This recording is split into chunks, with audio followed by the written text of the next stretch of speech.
Dave Johan once again for Punchout Boxing. Please be joined by my colleague, my worldwide colleague, Ra Hokum. How are you, Ra? I'm good. International man, not of mystery, but younger viewers remember it, and a certain kind of viewer might remember when Oprah Winfrey did a certain special edition called International Men, and it was sex symbols from around the world. Um, I think I'd have qualified, but I was a bit young 30 years ago to I, qualify. But I yes, I do not unfortunately, remember that. you do remember it? Nope. Okay, yeah, you didn't miss much. But yeah, not international this week. Unfortunately, logistics didn't work out, so I'm not out there in Saudi Arabia this time, but I will be there again in the near future. But never mind, we can watch this hell of a show from home in comfort, and a great one to look forward to, I think. Going to be absolutely massive. I mean, stay tuned this week, guys, as well. We've got predictions coming in. We've already got one from Dave Caldwell. Tomorrow, we've got Peter Fury talking about how he sees the fight going down. You've already spoke to Justice Hooney as well, Hmm. who's on the undercard. You spoke to McGann as well. He's fighting on the undercard. And we've got loads of shows and loads of guests this week as well, to make sure to stay tuned. But what a place to start. I mean, another massive event in Saudi Arabia. I'm looking forward to it because, this is a fight that appeals to both casuals and hardcore boxing fans. Hardcore boxing fans because of the jeopardy involved and what's at Hmm. stake if AJ was to get tagged and if AJ was to lose. Raw, how do you see that? Do you see jeopardy in this fight? Yeah, without a doubt. What we saw Ngannou do against Fury, for sure. That there's jeopardy there for Anthony Joshua. Like I said, the MMA angle brings in another market. Um, but I think, as you said, for the hardcore fans, the whole show, because there's some absolute bangers on the undercard as well. So, yeah, it's going to be a hell of a show. Really looking forward to it. Yeah, I mean, if we cascade our minds back to Ngannou and Fury when they had it on, I mean, nobody would have thought that Ngannou would have even won a round, let alone drop the lineal heavyweight champion on the floor, narrowly missing out on a decision win as well. So there's a lot at stake, and this could be the fight that defines the heavyweight division as well, because Francis Ngannou, after that fight, is catapulted into the WBC World Heavyweight Rankings as a boxer, isn't he? And where is he ranked? Number 15, is he? Yeah, I think they put him just in at 15. Whatever your views about it, I think I don't think it's outrageous because you could argue he ran Fury a lot closer than a lot of established top 10 heavyweights would have. I mean, he did better than Dillian White did. Now, it may be because Fury has since declined, but we didn't know that at the time, and that's not Francis's problem. So, yeah, I don't think it's outrageous that he's been put into the top 15. I mean, when I spoke to Dave Caldwell, Dave actually, I asked him, "Do you think Fury took Francis Ngannou lightly?" And he said, "Absolutely, he took him lightly." Did you think he took him lightly going into that one? Yes. Looking at the shape he was in at the press conference and then on fight night, I suspect he's relapsed into his bad habits. Um, Weight piled on. I think he then struggled to get it off again, and I think it told on the night. Um, yeah, I think he did underestimate him and very nearly paid a very heavy price. I mean, looking at this one though, Anthony Joshua looks in fantastic shape as always. Mhm. He looks like he's well up for this fight, and he looks like he's not going to be taking Francis Ngannou lightly. Just looking at some of the stuff he's been saying on the way up to the grander rivals, and with Ben Davidson in camp as well. I think he's taking this one seriously, Rob. And so he should, because as the buzzword all week has been, there is jeopardy in this. Um, I think Ngannou might be more dangerous to AJ than he was to Fury. Um, because as you know, there's been question marks about AJ for a number of years now about how he will cope with pressure, how he will cope with someone who could really hurt him. Um, I mean, from what little we've seen on Ngannou, he will try and do both. Certainly, that's a view within the fight fraternity. People like Joe Gallagher, for example, said that one reason Ngannou might have jumped at the chance to this is because although he dropped Fury we know has tremendous recuperative abilities, whereas AJ doesn't. When he gets hit, he stays hit. And he might need a round or two to fully recover. So yeah, if he catches AJ, I think that there's going to be some hairy moments. And in fact, I do think at the very least, I think we will see at least once during this fight, AJ to have some concerning moments at the very least. So he should take it seriously. Do you see either man being knocked down?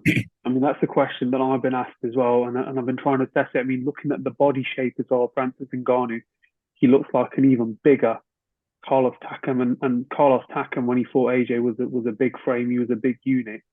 Mm. Do you see either man getting tagged and being dropped to the canvas? I think there's more chance AJ might get dropped if he gets over. He gets over eager to land something spectacular, and he's left open. If Ngannou catches him, I think he's more likely to topple. Whereas, again, like I said, from what we've seen of Ngannou, certainly against Fury, everything Fury hit him with just bounced off him. And yes, I know AJ is the bigger hitter, but I don't think he's that much of a bigger hitter. That with a certainly not with a single shot. I don't think we'll see Ngannou hit the deck. I think it's more likely AJ will. Yeah, I mean, going on what Ngannou did with Fury. I mean, I'm completely novice when it comes to MMA. I don't watch it at all, so I don't know this man's caliber. I've only read about it, and it's quite impressive, Rod, to be fair, in terms of knocking out opponents, coming back from a loss against the heavyweight champion of the world in MMA. He's got a fantastic story as well. If he goes on to hypothetically lose this fight with AJ, it's not the end, is it? I mean, if he's marketed right and has a few warm up fights and comes back, there is still a career for this man Oh, in our sport, isn't there? absolutely. Unless AJ blasts him out and he's then perceived as, well, all right, the Fury fight was just a lucky, fluky one off. But I don't see that happening. Like I said, I think at best, AJ he'll win, but he'll make hard work of it. And the reason he'll make hard work of it is because Ngannou is that good. Now, of course, he's not that good technically because he's only just started up boxing, but I just think his physical traits are such that he's a physical phenomenon. And as you said, if he's marketed right and matched right, I think he can beat some of the top 10 heavyweights. I think any heavyweight who's got any bit of fragility around them, Mm. those are the sort of guys that they should be looking to put in with Francis, and there are a few of those around it, and still knocking around the top 10. So yeah, absolutely. Unless he's blown away by AJ, like I said, which I think is highly unlikely, I still think he has a lot to offer in the heavyweight division. And as you said, matched correctly, he'll beat some of the top guys. Yeah, I mean, he's come a long way since Eddie Hearn said that he wouldn't beat the Southern Area champion. I think Eddie's, I wouldn't say eating his words, but I think he was nicely surprised, wasn't he? So I think those days are gone. Before we go into predictions and the rest of the card, one thing to consider is, say Anthony Joshua um, loses to Ngannou. I mean, it could happen. I mean, there's two men in the ring that they can both punch. and Fury loses to Usyk, in your opinion, is the fight between Anthony Joshua and Tyson Fury still a exciting prospect? Do people still want to see that? In my opinion, I think people would still want to see that because it's unsettled business. And does it matter that there's belts on the line? I don't think there is. I don't think so. And absolutely, I think unless either AJ or Fury look completely shot in one of their next couple of performances, which I don't think they will, I think that fight will always be big. Um, it's no longer for the best heavyweight in the world, but the bragging rights of best heavyweight in the UK. I think that it still matters, and it'll be. I think it'd still sell hugely. I think it'd still fill out a stadium even without any titles on the belt. Uh, at stake. So yeah, I think it. I think it'll be huge, even if one or both of them does lose. So yeah, still all to play for, and with a bit of luck, we might even see that fight finally. Yeah, yeah, win, lose or draw. I mean, it'll be good to see the outcome of what happens on May the 17th as well. You'll be in attendance. I bet you're looking forward to that one now. Unfortunately, Mhm. the channel couldn't represent being there on this occasion due to logistics, but looking forward to May the 17th. Yeah, Well, of course, it's a historic fight night. Of course, Punch-Out Boxing had to be there. So yes, I'm looking forward to repping us over there for that historic night. But yeah, I still think, as you said, the heavyweight scene, it's going to be shaped for a few years to come. Um, how AJ gets on Friday night, that's a big factor. And I think already you can see the Saudis, they've really taken interest in reigniting the yeah, heavyweight division. And it looks like they're also sort of positioning things for the sort of post Fury Usyk era, if you like, because let's be real, at 36 and 37, this is essentially their final sort of run in. The curtain's yeah. going to come down on real soon, and they're putting on these other fights, none more so than the chief support for Friday, Zhang and Parker. What Hell a of a fight! fight. That could have been that by rights could be a main event in itself. Yeah, I mean that one has got action written all over it. To be fair, I mean Joseph Parker coming off the fantastic win against Deontay Wilder, Zhang coming off two wins against the juggernaut Joe Joyce. Joe Joyce stopping Mhm. Parker. Um, there's so much at stake at this one, isn't there? I mean, it's impressive. I mean, again, we'll get onto predictions near the end, and we'll have a final prediction at the end of the week as well. More likely on a Thursday, just as a quick, recap, because our Mm. opinions may change at the weigh-in. It may change after the press conference, but I keep on going back and forth with Zhang and Parker. I can see arguments for Parker outboxing potentially the slower Zhang. I can see arguments for Zhang blasting Parker out of there as well with his, ramrod jab hook combo as well. So I honestly don't know which way to, you know, justify it on this end because there's arguments for both, isn't there, Ross? Absolutely, and that's what a top level fight should be. You should be flip flopping from day to day and week to week. As you said, any of those possibilities could happen. Um, the question marks about Zhang's gas tank haven't gone away completely. So could Parker even tire him out and stop him late? I think that's a possibility. Could Parker just put on another perfect tactical performance and outbox him and stay away from Zhang's big punches? Absolutely. But Zhang, he's more than just a great big brute. He might be slow on his feet, but he does have a great boxing IQ, and he does know how to get to his opponents. And could he eventually work out how to get to Parker and land his big shots and take him out? Yeah. So there's a number of possibilities. I don't think any outcome I don't think any outcome would be particularly shocking, other than I suppose the most surprising outcome for me would be if Parker was to knock Zhang out early, because we never really Yeah, seen him do that. I think that's the most unlikely outcome. Even then, I don't think it'd be the biggest shock in the world. Again, simply I because, mean, we've seen that last time with Caballero and Makhmudov. yeah, yeah, I mean, that was a massive shock, wasn't it? But anything can happen in this game, especially in the heavyweight division. especially and Zhang's 40 something, and I know every fighter says, "Oh, I'm fitter than I've ever been." You and I both know when you're 40 plus, you're not as fit and strong as you were when you were 25. Nope, That's a unless you're Bernard biological. Hopkins. So Yeah, so yeah, Unless you're B Hop. Yeah, yeah.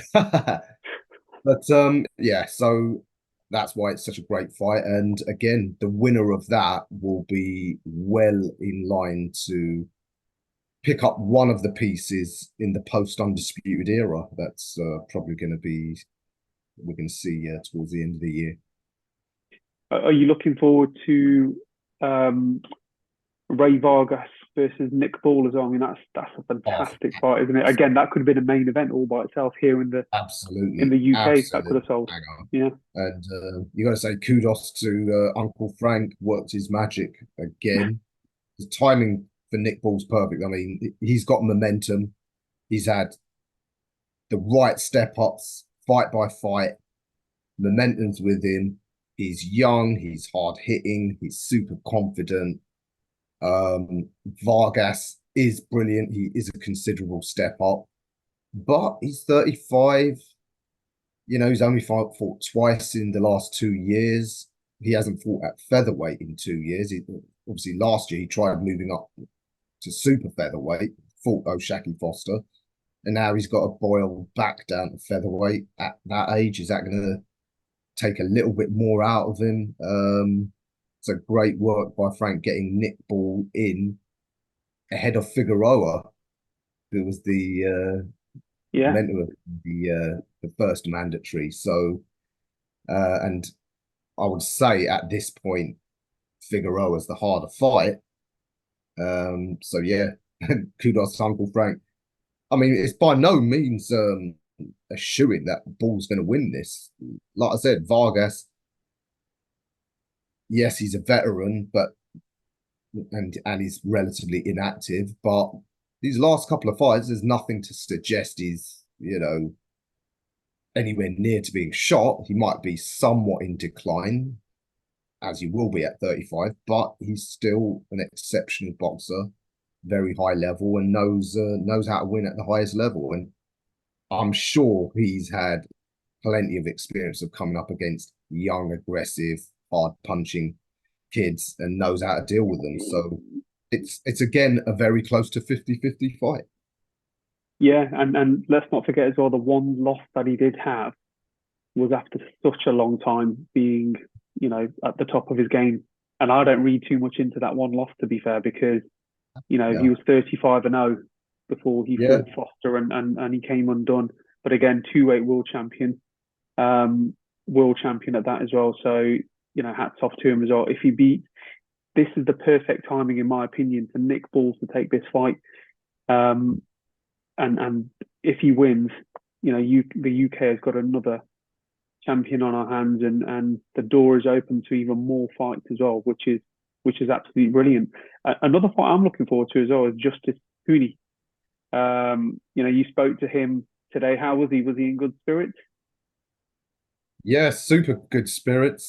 He must be delighted to have essentially got himself at the top table. As I said, it looks like these big Saudi events, they're looking to sort of own the heavyweight division for the foreseeable future. And I guess any upcoming heavyweight, you're all going to be clamoring to be on one of these shows, even if to start with, it's low down. But it looks like the Saudis have that. They're going to get a crop of these heavyweights and sort Yeah, of match them against each other. And yeah, he's very happy. Quite early on in his career, a bit of a step up. And, Lorena, given the almighty scare he gave Dubois, it's a good measuring stick to see where he's at. Um, don't expect him to blast Lorena out because he's style-wise, he isn't the same as Dubois. But the fact that Lorena gave Dubois that big scare in the first round, if he goes in there and controls the fight before taking him out, or coasts to an easy decision, that could tell us a lot about where he's at. And of course, at 24, he's that crop of young heavyweights who are going to be part of the scene a few years down the line. I'm sure he'll come up against our own Moses Ituma, um, Jared Anderson, the American, there's Torres, the American, even Fabio someone like Wardley. Daniel Dubois, who's still only 26, it should be remembered. Yeah, and there's Fabio Wardley as well, Fraser Clark. I know Fraser Clark older, but again, this is the next batch of the heavyweight division, isn't it? Which would be really interesting to see. I mean, let's not forget as well, Justice Huni came off a great win against Ty Beatty as well, who was Yeah. another recognised name in boxing and also the heavyweight division. So hats off to him for taking this fight. Mhm. But really looking forward to the night. What we'll do now is we'll just take some predictions at this very early stage, and we'll revisit this after the weigh-in and the press conference, shall we just say, on Mhm. Thursday. We'll have a quick fire. So let's start with the with Nick Ball and Ray Vargas. We're not going to call out every single fight, but we'll go for the ones that we've mentioned here today. So Nick Ball and Ray Vargas. How do you see that one going down? I think Frank and Co have got the timing right. I think it's going to be close, but Vargas is very much away from home. Make no mistake, he's not going to get any favors on the scorecards. So I think Nick's hard-hitting pressure will impress the judges enough to get him a close decision. Wouldn't be surprised if Vargas goes away saying he was robbed, but I don't think it will be a robbery. It will just be close. So I'm going to go for a Nick Ball close decision. Yeah, I likewise. I was going to say the same thing as well. I think Nick Ball momentum is on his side. Frank Warren, some fantastic matchmaking there as well for Nick. They've recognised that he is a talent. This will only grow his stock as well, and I see him beating Vargas. I wouldn't say comfortably. I think there's going to be some hairy moments in there. There will be a bit of jeopardy as well, um, and Vargas will probably roll back some of the years on the clock as well, just to show I am still quite a dominant force. But Mhm. I see at this early stages Nick Ball winning on a tight um, scorecard. So yeah, that's how. I know we weren't going to give a prediction for Zhang and Parker, but initial thoughts. I mean, I'll go first, and then we'll head over to you, and again we'll revisit this on Thursday. Gun to my head, I'd say Parker wins on points. I can't see him knocking Zhang out at all because of the just how big and formidable he is. But I can see him possibly just putting on a similar performance to what he did with Deontay Wilder, um, staying out of range. Sorry, staying out of the way of those big hands of Zhang and just outpointing him. To be fair, so I'm going to lean towards the Parker win on points. What about yourself at these early stages? Yeah, same. I think again the whole triangle theories don't work. And I think this fight will actually demonstrate how that is the case. I see Parker under Andy Lee, he's really come on, um, and sticking with Andy Lee, staying active so that he can work on the things he needs to get himself technically absolutely on point. I think Andy Lee will have a perfect game plan. Although he's only 31, he's a veteran now, but still young and fresh enough to pull this off. I think it'll be a chess game very much. I don't think it'll be as explosive as Zhang fights usually are. I think Parker will make it a tricky tactical game, and he'll get his tactics just right. But I still see it being very close. Probably a split decision in favour of Parker. And again, we may flip flop on this one come Thursday. We may change our opinions as well, looking at what happened during those two very important days. I don't read myself personally. I don't read too much into the media workouts.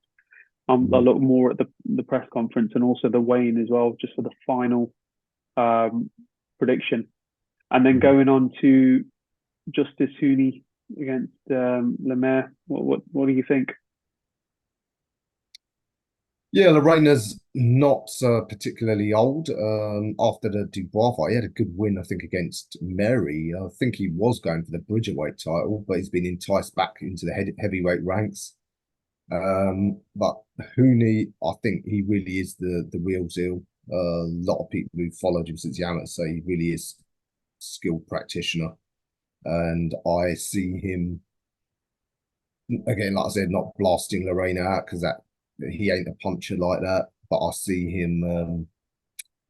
I see him again using his boxing ability, controlling the fight, and maybe getting a stoppage later on, maybe after the halfway stage. Not a devastating knockout, maybe through accumulation. Yeah, I was going to say that as well. I think the ref's going to see enough and just say, look, that's enough now. I can't see him completely, blasting him out, but I think the ref is going to wave it off in the middle sort of stages of the fight. So another win for Justice Hooney. And then going on to the main event, how do you see this one so far? I'll go first. So I've been thinking about this, and I think AJ, because this is scheduled in for what, 10 rounds, isn't it? Yeah, so it's not a 12-round fight. Ngannou has shown that he can go the distance with Fury, over 3 minutes each round. I think AJ is going to win, but it's going to be a points decision. I think Ngannou is big, but I can just see AJ just outboxing him, out schooling him. He may get tagged a few times as well on the way to this win. He'll feel his power, but I can see AJ just winning on point, which is not a bad win for AJ, if I'm being honest, because Fury had some very, very hairy moments in that fight as well. And some would even say there's an argument to say that Fury lost as well the fight. So there was an argument for that, wasn't there? So what about you? What about yourself? So I'm saying at these early stages, AJ, unanimous win on point. Yeah, my concern about AJ is that, if, like I said, if he does get tagged or if things aren't going well for him, he's not as good at improvising on the fly the way Fury is. So I expect him and his team are well aware of the dangers, the physical dangers that Francis brings. So I think he will box sensibly, control most of the rounds, but I think at some point Francis will get to him because I think I don't think he can be deterred by AJ's power punches the way other people say, like Otto Valide was. I think at some point he will take a risk, and in doing so, I think he'll land one. He might drop AJ. More likely, I think he might just have him buzzed.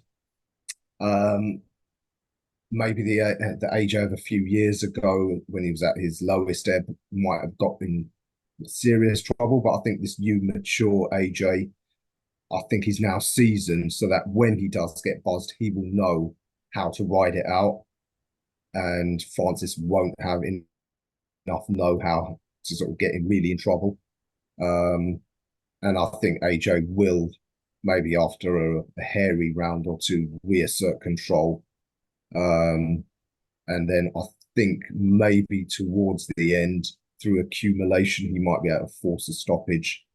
I definitely don't see him dropping Ngannou, but I think maybe stopping him on his feet, maybe like an injury, like a closed eye, something like that, maybe in the last couple of rounds. I mean, you've described something very similar to the Carlos Takam fight, to be fair. Mhm. I mean, it could end in that. I mean, interesting. We'll definitely catch up on Thursday for our quick fire predictions just to see, if we're going to be true to those. But yeah, just closing off the show then. I mean, we've got a lot of content going on this way, so make sure you look out for Peter Fury's prediction tomorrow. We've got another prediction from Tom Welland and Will Jones. You've Mhm. spoke to quite a few fighters on the card. Um, so Justice Hooney and Jack McCann, isn't it? Again, yeah. So you spoke to those. So and there's going to be some more predictions as well, even though we're not there. We're there in spirit as well. So we're bringing you all the content for this massive event. Stay tuned at the end of this as well because there is a 90-second trailer for when AJ spoke to Costello as well regarding his career, which was kindly given to us by Matchroom to use as well. So make sure you look out for that and also watch the interview on Matchroom's dedicated YouTube channel as well. So Ra, pleasure as always talking to you. We will catch up soon. And yeah, really looking forward to this one, mate. Always a pleasure. We'll talk again soon. No one ever lives forever to tell the legacy. We're all gonna pass on, innit? And so you're just gonna do your best while you're here. And that's when you go back to that McGregor picture, and you ask me about McGregor, someone who lives and loves life. Pro debut. Yeah. A year after the Olympics, more than a year after the Olympics against Emanuele Leo. 8-0 fighter. Good to kind of get people talking. Oh my God, this new boxer's come and taken on someone that's had 8 fights and won them. And let's see how he's gonna get on. And we got the job done. If you know where you're going, you can turn up to a red carpet and know how to walk down it, and you know where you're going because this has always been part of your plan. But for me, it's like the red carpet is being rolled out, and I'm just walking a few steps behind it as it's going. So I'm figuring it out as I'm going along. Belief. You believe in something. And I listened, and I believe. Like, I meet a lot of people that want advice, but I know they don't believe in what I'm saying because they don't believe in themselves probably.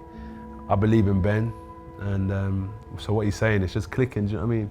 Just continue to search for greatness, innit? Just keep standing up tall in the face of adversity and in positive times, just always back straight and stand up tall, keep walking forward.